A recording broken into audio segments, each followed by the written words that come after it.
Welcome to the Love Lab Podcast, a safe place to get real about sex. Whether you're a man, woman, single, or couple, this is the show for you. Because, well, sex matters. We are your hosts, Kevin Anthony and Céline Remy.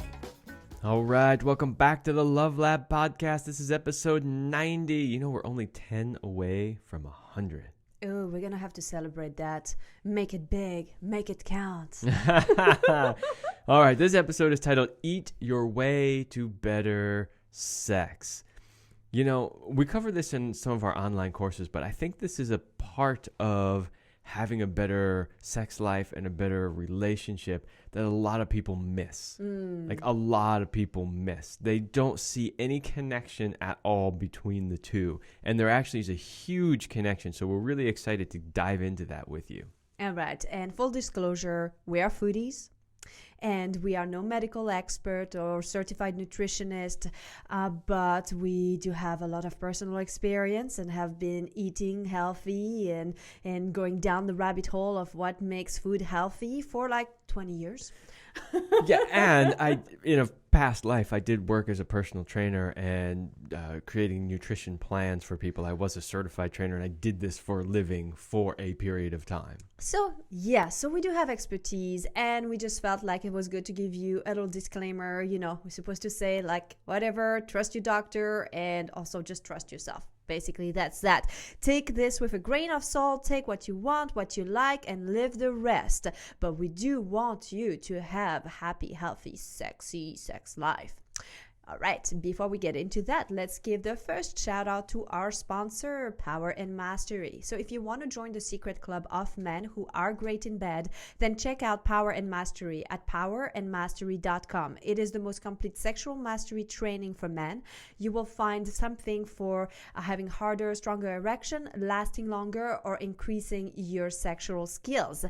And I also want to say that if you like what we're talking about today, we go much more in depth in that with the course Power Up Your Erections, which you could buy on its own, or you could have it all together bundled up with Sexual Mastery, because it is such an essential part of being really a sexual master and feeling good about your body and in your body.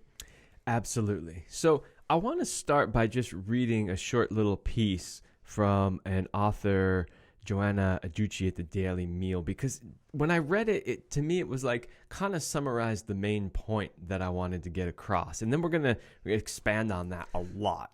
So she wrote, many men spend countless hours in the gym working on their physique, aiming to improve their health and stay fit. And let's face it, they also do it to improve their chances at a stellar sex life.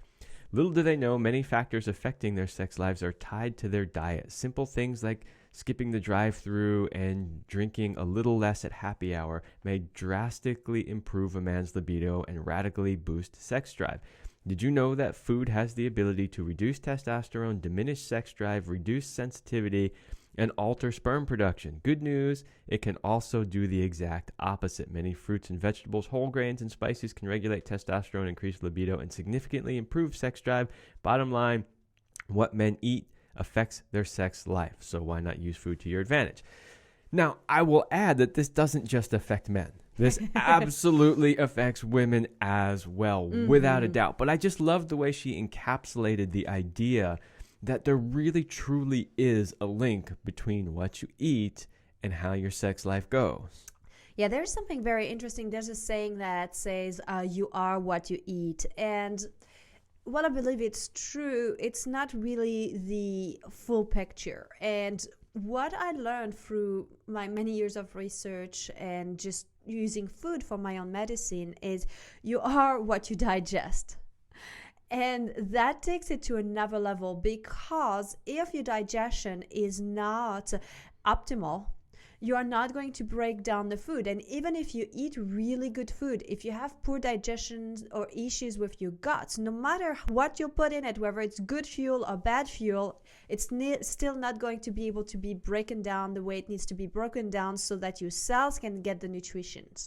So I want to say that as a first starting point is always to look at your gut health. And your brain, actually your gut is also called your second brain. That's how important it is. There is a connection with your hormones, with your emotions, with your just your well-being and the well-being of your guts. And just popping in a probiotic every day is not really gonna do the trick. Most probiotics are not strong enough and don't have the shelf life that's required to really work well. And working with somebody in like rebalancing your guts, I think is always the very first step to look into and make sure that that is balanced. What we have done is we love to use food rather than like supplements. I think coming from Europe, it's a very different idea because I grew up not really taking any supplements. It was something very rare that you might take, like, let's say in the winter, if you wanted to boost your immune system and you took like elderberry or some herbal preparation of some kind. But we never thought of it as like, oh, I must pop a pill or have a daily vitamin thing. It's never part of the culture. What we did do is we went outside and let's say it's springtime, we collected nettles and we made nettle soup, because nettle's really good to like as a diuretic and liver cleanser and a lot of different things. We used food as our medicine, and that's really where I come from. And I think that's why I don't always just go first to like, hey, I want to pop a pill as my solution, but I'm like, what can I use? So to tie it up to what I was talking about earlier about what do we use, well, we do fermented food. It is one of our most favorite activity. I don't know, I'm speaking for Kevin, and that might not be true. I don't know, you love fermenting food, right? You love slicing cabbage and pressing down the cabbage to get the juices out, right? It's something fun, right? Sure, absolutely. Well, we don't need to go into it too much right now, but yes, we love to actually make the food that we eat because we know what's in it. Mm-hmm. We know how it's been prepared, mm-hmm. and we get to put our own energy and love into it. And mm-hmm. so that's a whole nother thing for sure. So the fermented food has really helped because it helps with prebiotics and probiotics and a lot of different things. And we make our own kombucha as well. So these are just little things to mention here in terms of like working with your guts, because if your guts are not healthy, no matter what you're going to do, even if you apply all of the tips we're going to tell you, it's not going to fully work perfectly because it's not working well. So that's a great point to make, which is that you got to have your gut and your digestion working so that all of these foods that we tell you to eat will actually be able to do their job. Okay, so let's jump into, we're going to give you a list of stuff you should avoid, mm-hmm. or at least limit.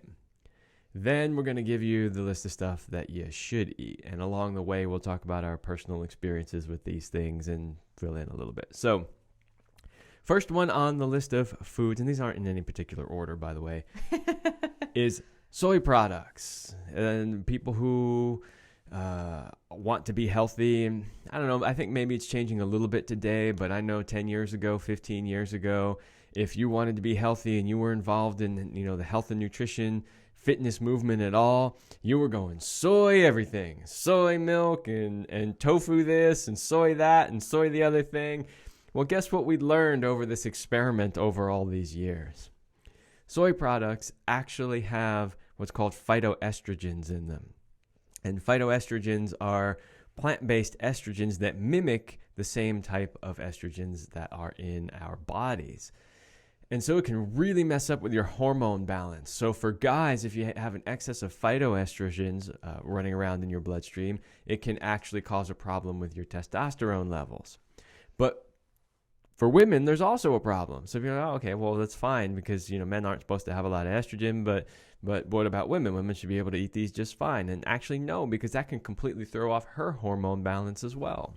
Now, there is a distinction that I want to make with soy product. If it's a fermented soy product, it is different. There is an enzyme that is created when it's fermented that basically inhibits the bad things of the phytoestrogens in it. So what are soy products that are fermented are tempeh and miso. I don't know if the soy sauce I think it falls in the fermented one, but I would have to double check.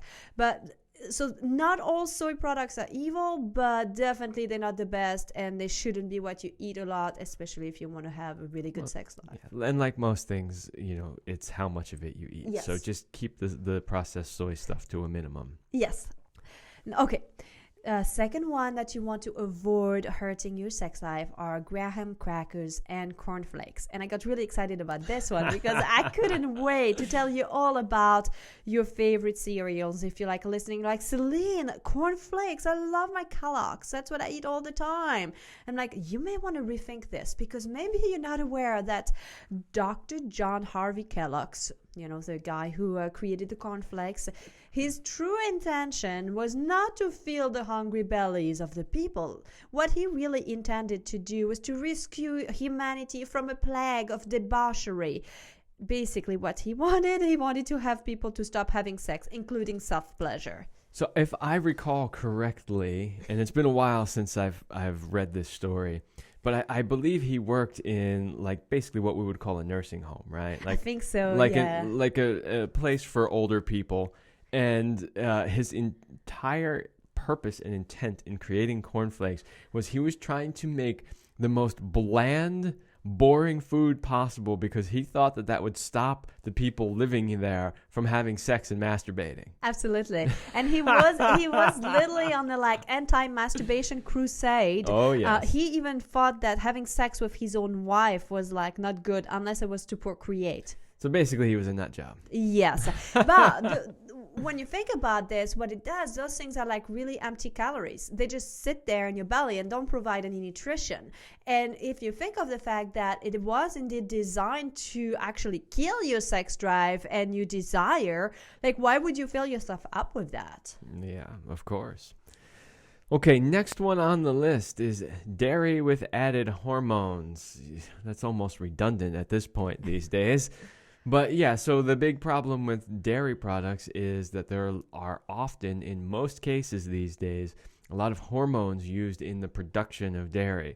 Why? Because they want to get more production out of the animals. So they're pumping the animals full of hormones, which of course brings in a whole nother list of problems like udder infections for cows, and then they have to give them a bunch of antibiotics to try to stop that, and it's really a mess, the modern dairy industry. You really shouldn't be eating any of it anyway, but if you are, specifically as it relates to what we're talking about here, is the hormones and how that can throw your hormone balance off.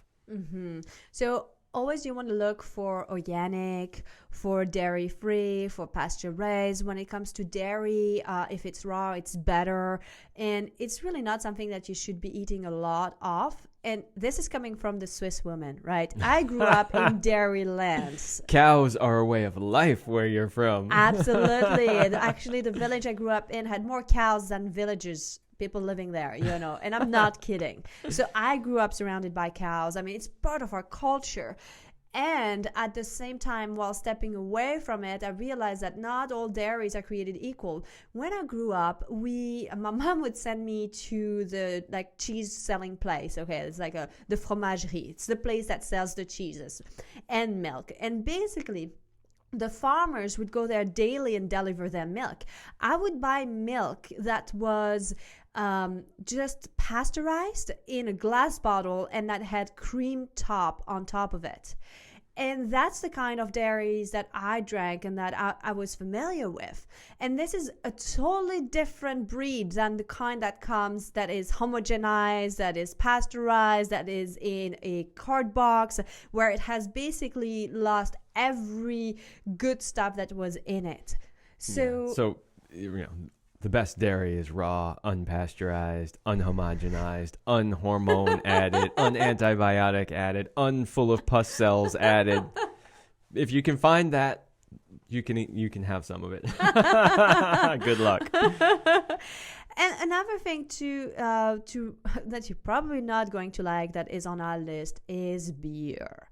I know beers are very popular, and also alcohol, which is interesting because I think it's all about how much of it you use, because there's this idea that a glass of wine a day keeps the doctor away, especially in France. Everybody says that, right? I mean, it's like it's so part of the culture, right, to drink wine with every meal, a glass of red wine, and it's so full of antioxidants.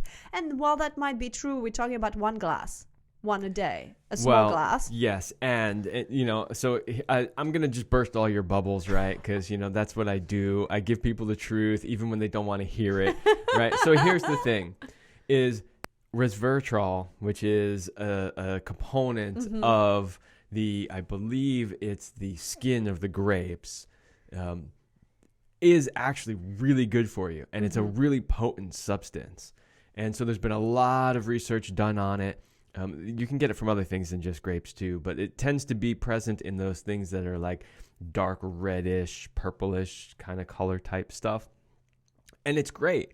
And so whenever they tell you, yeah, drink wine because it's got this in it and it's going to be great for you, they always leave out a very important part, which is that the science has shown that the negative effects of alcohol actually counteract the positive effects of the resveratrol. So at the end of the day, it's probably really not doing much of anything for you at all. Well, people like to use alcohol to loosen up so that they can have better sex. And what's really funny is when we have clients and they come up and they share some of their stories, maybe they had a moresome, an orgy or foursomes, and they're like, well, we gathered with another couple, we all had some wine, then we had sex, and then they're like, well, I feel awful the next day and this and that. And I'm always like telling them like, of course you are, because you weren't fully present. You didn't say no when you needed to say no. You didn't speak up for what you wanted. You were inebriated and it dulled your senses. And it might make that you get to have sex in the moment, but it doesn't make for great sex.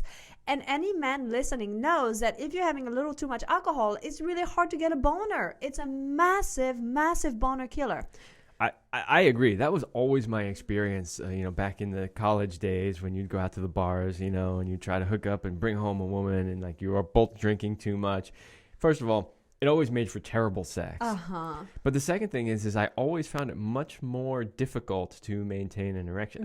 This is an 18 to 21-year-old super horny guy. Hold on. That's underage for you in America, right? Did you just say on air that you were drinking underage, Kevin? Absolutely not. I would never say that. Well, maybe you grew up in Europe just like us. For us, it's 18. You can drink beer when you're 16 and wine when you're 18. The point being that it really does make it more difficult for you to achieve and maintain an erection. But the other thing about beer, so we're kind of talking alcohol in general, but the other thing about beer is, again, it's messing with your hormones. Yes. It's a testosterone killer. Yeah, well, it has a high level of estrogen, like estrogen mimics too. And this is why you see a lot of guys who drink a lot of beer have beer bellies. And what happens is that it inhibits, I can do this, the production of testosterone. Like it doesn't convert anymore. And then they have excessive estrogen levels. And so that does not work very well with your sex drive and with your erections as a guy. I want to finish this with just a quick study that was published on the NCBI, which stated that alcohol consumption decreased testosterone by 23% for up to 16 hours. So basically, if you drink every day, you're permanently decreasing your testosterone. Yeah, by a quarter. Yeah, and that's huge. It is huge because everybody knows like our testosterone are plummeting and it's hard enough to keep your levels up. So you don't want to do things that will intentionally bring them down. Okay, we have a few more on the list of things here. And I'm going to do two together here, which are the processed foods and the fried foods, because I kind of put them both hand in hand. But in terms of processed food, I want you to think like if you look at what you're eating and you look at the ingredients, if there are more like than 5 things in it, you probably shouldn't be eating it. If there are things you can't even pronounce, that should not be in your body. It has no room to be inside you. If you don't know what it is, well, 1, you should go look it up. But 2, you probably shouldn't eat it. No, don't. Stay away. And then, fried food is, I love fried food. Who doesn't? Everybody loves fried food. Good fish tacos every now and then is really yummy. But let's be honest, like fried food does not make you feel super sexy afterwards, and you're not even sexy when you eat it. Well, so, yeah, and it's not even just about how you feel. So some of these things actually, like fried foods, for instance, are really bad for your circulatory system. Yeah. So the problem with that is, all right, think about it as a guy, right? How do you get an erection? What part of your body is working? It's your circulatory system. So when you tend to eat a lot of processed foods, high fatty foods, fried foods, things like that, and you start to have cardiovascular system problems, that's going to affect your ability to achieve and maintain an erection. Well, then there's 2 more here on our list. Yeah, let's do the last one and then finish up. Exactly what I was going to do. So one is to eat too much sugar. And this is a really hard one because a lot of people are like, I eat very little sugar. I don't eat sugar. And I'm like, exactly. This is the reaction I'm having when they say that. Okay. People don't realize how much sugar is being added to the prepared food that they consume every single day. Like they go like, oh, this like processed food, or even it's like a frozen pizza, frozen burrito, or whatever that is. You look into this. There should be 0 sugar in a pizza. It's a freaking pizza. Like, no, there is some sugar in there. And so... Well, so the thing is, look, if you have processed food or you have anything that isn't fresh made right then and there, there's only 2 ways to make it taste good. You either load it up with salt or sugar or both. And sprinkle a good amount of fats. Yeah. But not the good kind. No. And so, like sugar, again, is going to work against your sex drive. You might get a sugar rush, but it's depleting your body. It's not sustainable. Yeah. Do you know what one of the biggest, I say side effects, but like symptoms of people who have diabetes? They can't get an erection. That's true. It's a huge problem. It's true. High sugar is putting you on the path towards diabetes. Yeah. And so we want you to eat your way to better sex, not eat your way to no sex. That's right. And so while we're talking about eating, we got to look at how much you're eating. And eating too much is going to really work against your sex drive. Yeah. So this isn't a thing to avoid necessarily. Like, we're giving you this type of food, that type of food. But almost no matter what type of food, eating too much is also going to be a problem. So this is kind of a general thing. No matter what you're eating, is to not eat too much. Eating too much is going to put on excess body weight. It's going to affect your ability to get an erection. It's going to affect your hormones. It's going to affect whether or not your 2 bodies can physically even get together. Oh my gosh. It's going to affect your stamina. Are you like... sweating, pouring sweat and out of breath after 5 minutes of sex or not? Do you remember the time we had date night? I forgot what we ate, but I think is that the day we went out to like have Indian food or something? We ate so much and then we came home and I was like, I cannot even have sex. I was like, that was the Ethiopian restaurant. Ethiopian restaurant. And the food was amazing, but you ate so much that you were like, don't even think about getting on top of me. And I think it was even an anniversary or something like this. It actually was something like pretty like important. And I was like, do not touch me. Do not move me. And I was like, I'm sorry, but we'll talk about this tomorrow.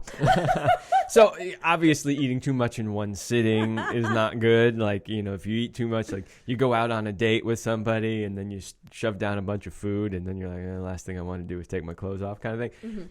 But we're not even just talking about one time. Really, it's over the course of, your day-to-day routine. If you eat too much and you start putting on excess weight, you're going to see a host of other problems show up that are going to negatively impact your sexual performance and potentially even your relationship as your partner looks across the table and is like, who is that? Yeah. So now that we've given you all of the things to avoid, and it's not an exhaustive list, I'm sure there's plenty more. We want to give you a few good ideas of foods that boost your sex life. But before we go into this, we have a question for you. Are you longing for more connection, deeper intimacy, and red hot passion in your relationship? Yeah, I'm sure you are. If you are a committed couple who loves each other but has lost the spark and has fallen into a boring routine, we have a special invite for you. We've created Relationship Synergy. It's a cutting-edge, next-level intimacy program for the modern couple to help you fire up your love life. So give us 90 days and we will help you transform your love life forever. So you can find more about Relationship Synergy at CelineRemy.com/synergy. And this is really a very special invite that we both, Kevin and I, have for you, because you would be working with the two of us for 90 days. And all of the things that we are talking about on this podcast, we will like apply into your life. This is a massive like... And then some. Exactly. Massive makeover. All right. So let's get into the foods that boost your sex life. So what should you eat now? Yeah, so, we always like to leave the show on a high note. Like, if we're talking about stuff that's broken or doesn't work, we want to leave you with solutions. So same here. We told you all the things not to do. Now we want to tell you what you can do or should do. All right, so first one on the list, fruits and vegetables. So, I had to put this first on the list because anytime you ever have a discussion with somebody about how to eat healthy, the very first thing anybody will tell you, I don't care what their background is you need to eat more fruits and vegetables. It's kind of a fucking no-brainer. Like, let's just say it, right? Like, you need to do it. You're supposed to be doing it. It's going to radically improve your health. And, again, it's like taking the veggies as pure as they can be, get them from the farmer market, get them from an organic source, get the things that are in season, and prep them. It's about having the fresh life of the vegetable. You also want to eat a variety of the fruits of the vegetables and include things like whole grains and legumes and nuts and lean proteins into your diet. It's all about like balance, variety. I like to think of it as a rainbow. When you have a plate, you should have multiple colors. It shouldn't just be a brown glob. It should have beautiful colors. And if you can have a color of the rainbow, like, I don't know if you can really have, well, you can have purple with like grapes and beets and stuff. Like, kudos for you if you can have all of them in one plate. Yeah, that'd be great. Okay, I threw one on here that is how you use it is important, but I thought this might make everybody happy to hear. In researching this, so of course, we have our own ideas and experience with these things. And, we always want to look to see, well, what are other experts saying? So, we want to try to get a really broad picture of the things that we're telling you. So one of the ones that I found was caffeine. And as soon as I saw it on a list, I was like, really? Caffeine? This sounds just like the whole wine thing, right? So I had to research it a little bit more, and basically what they are telling you is that caffeine can improve circulation because it does have a vasodilating effect. Yeah, but not all coffee things are created equal, right? And that's why I kind of prefaced this the way I did. We need to talk a little bit more about that. So yes, some caffeine in moderation can improve temporarily your circulation. If you're eating terrible food and you have clogged arteries, drinking a bunch of coffee is not going to help you, right? So let's make sure that that's clear. But in some cases, that can improve some circulation. And also, let's add that if you put tons of milk and sugar in your coffee, you're probably not doing yourself a good service because these are on the big no-no list. Well, look, if you go to any one of the big chain places to get your coffee every morning, most likely what you're getting is some sort of mocha, frappa, latte, grande, blah, blah, blah, whatever it is, right? Those things are loaded with sugar. They're loaded with all kinds of artificial stuff. Calorically, it's like your entire day's worth of calories in one drink before you've even eaten. Absolutely. So with coffee, it's high in antioxidant when you have fresh beans and you just freshly grinded them. So ideally what you want to do is have like a hermetically sealed bag, and you want to have fresh coffee beans that you grind yourself. The first coffee that you'll make will be the most potent ever, and you just make your own the small little dose of it. And that's kind of like what the Italians do, and so it's all with moderation. If you've ever been to Europe, when you ask for coffee, like every every people who comes with me to Europe, they go like, what is this? Like the coffee that people serve you is like this tiny, like little ristretto, like minuscule little thing of coffee. And here you get a grande giant thing full of dirty brown water. That's what they call it sometimes in Europe, that American dirty brown water. All right. Next on the list is arginine, or sometimes referred to as L-arginine. Which is an amino acid. You can get it in supplement form, but it's also in other foods and things. This is also another thing that promotes blood flow, so circulation in the body, which is why they recommend it. Mm-hmm. So I think if you want that, research which foods are high in arginine, which one fit with your own diet restrictions and things you like to eat. Just like another one that's very important. Oh. Are we going to the next one? Sure, yeah. All right, before we go to the next one, I want to put a little caveat on the arginine thing. Sure.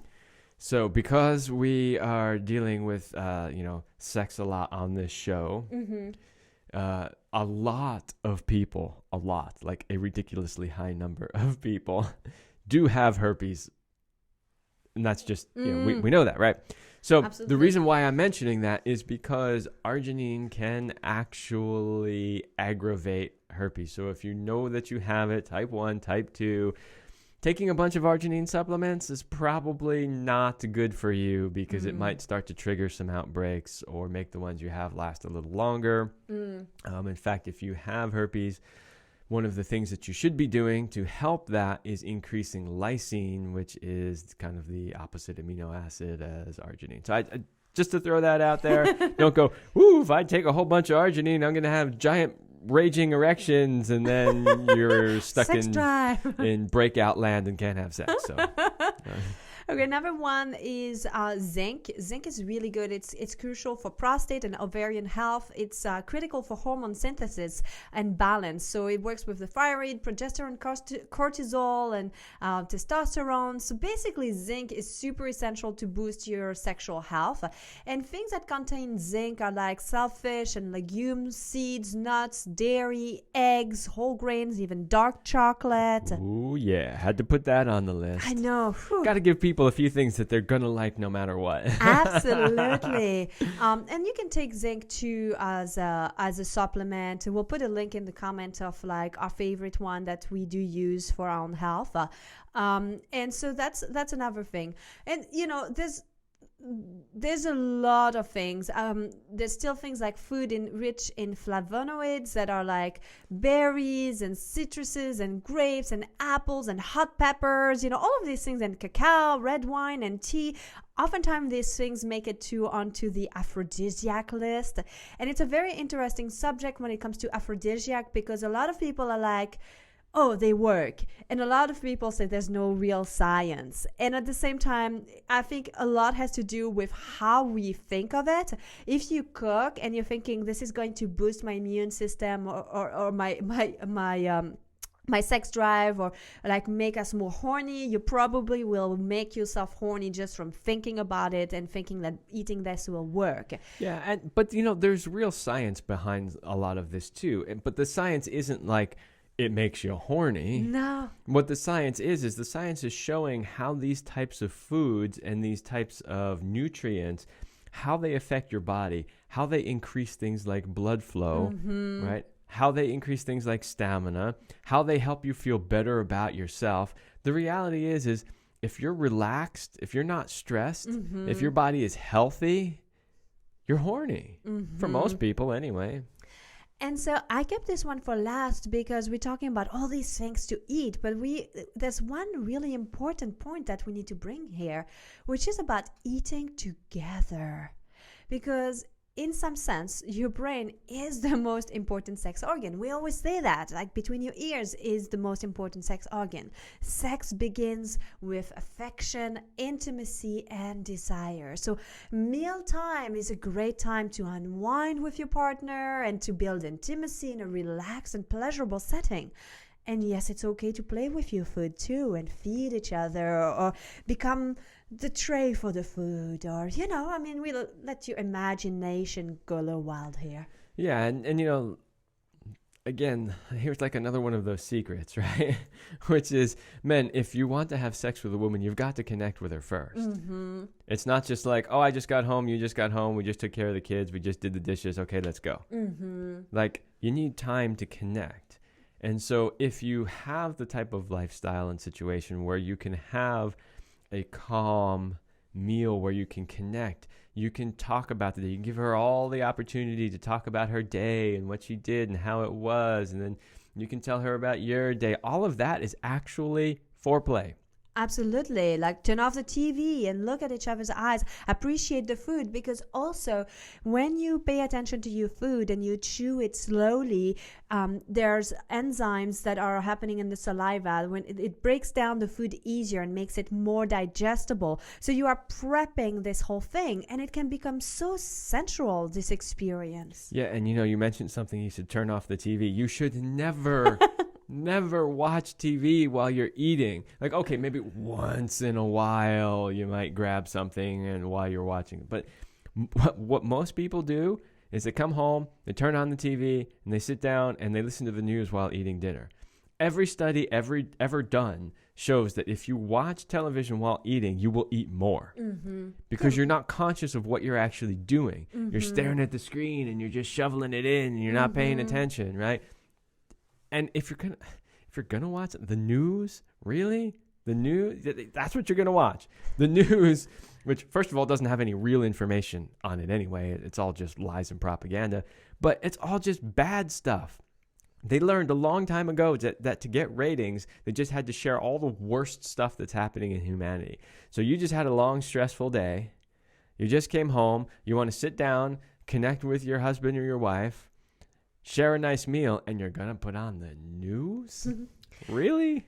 So ultimately, it's about connection. It's about the attention and the intention. What you put into your food when you prepare it, if you just like put your love into there, your good juju. It's about slowly eating it. It's about choosing food that empowers you, supports you in feeling healthy, because if you're happy, healthy, then you can be horny. And if you don't have all of these, you're never going to have the highest sex drive that you can have.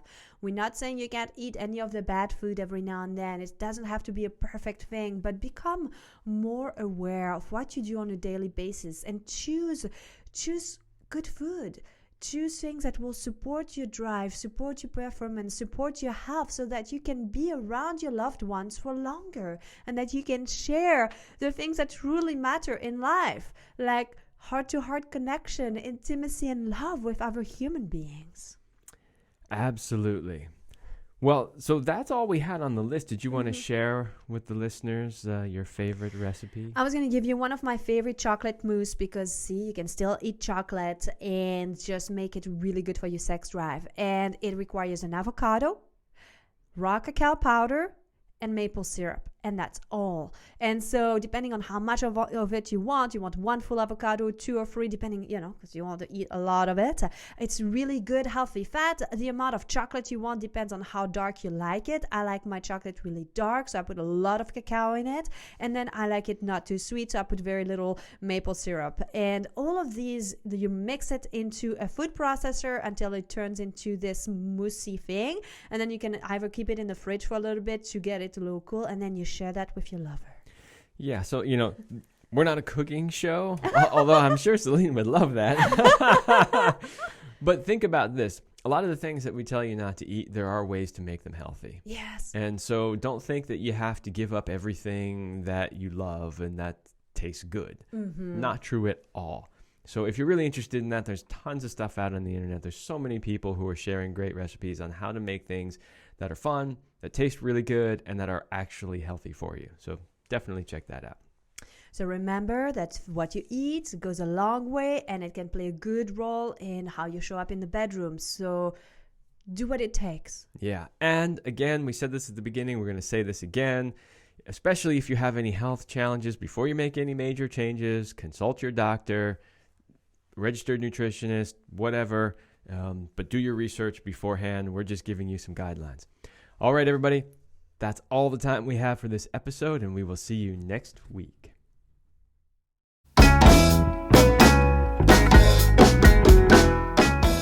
We hope you liked this episode of the Love Lab podcast. If you enjoyed this show, leave a comment and share it with your friends. And if you want more, we have an entire digital library with the best sex tips and relationship advice at CelineRemy.com.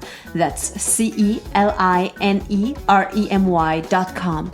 So join us in the Sex Vault to continue this adventure. Thanks for listening. And remember, you're amazing.